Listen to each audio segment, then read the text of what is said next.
Hello, welcome to my channel. এসে গেছি নতুন একটা ভিডিও নিয়ে। আজকে বানাবো গাজরের হালুয়া।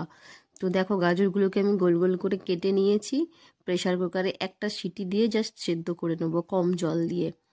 তো আমি এটা প্রেশার কুকারে বসিয়ে দিয়েছি। ব্যাস, আমার সেদ্ধও হয়ে গেছে একদম 5-7 মিনিটের মধ্যে।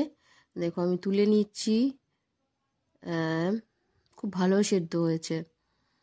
এবার আমি কড়াইতে এটা ঘি দিলাম। একটু ঘিটা জমাট হয়ে গেছে, বাটারের মতো লাগছে।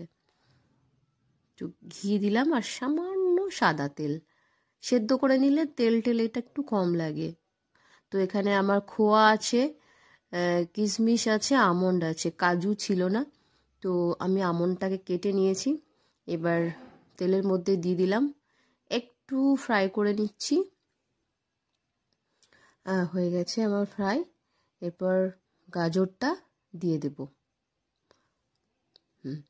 গাজরটা দিয়ে দিয়েছি। এবার এটাকে একটু ম্যাশ করে নিচ্ছি হাতা দিয়ে।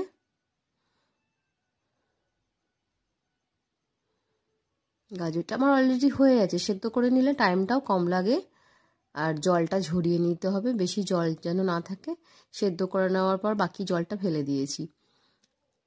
দেখো, আমি ম্যাশ করে নিয়েছি ভালো করে।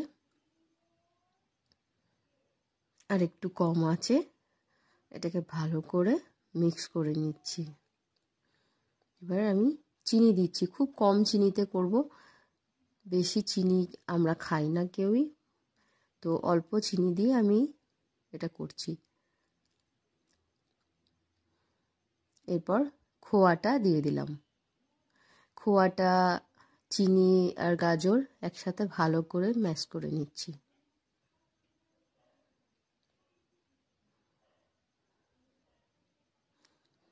এইভাবে সেদ্ধ করে নিয়ে করলে খুব তাড়াতাড়ি হয়। কাঁচা গাজরের হালুয়া করতে গেলে একটু টাইম লাগে।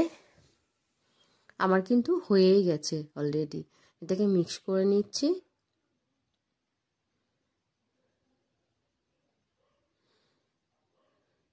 এটাতে ইচ্ছা করলে কেশরও দেওয়া যেতে পারে। আমার বাড়িতে কেশর ছিল না, তো কেশর আমি দিইনি।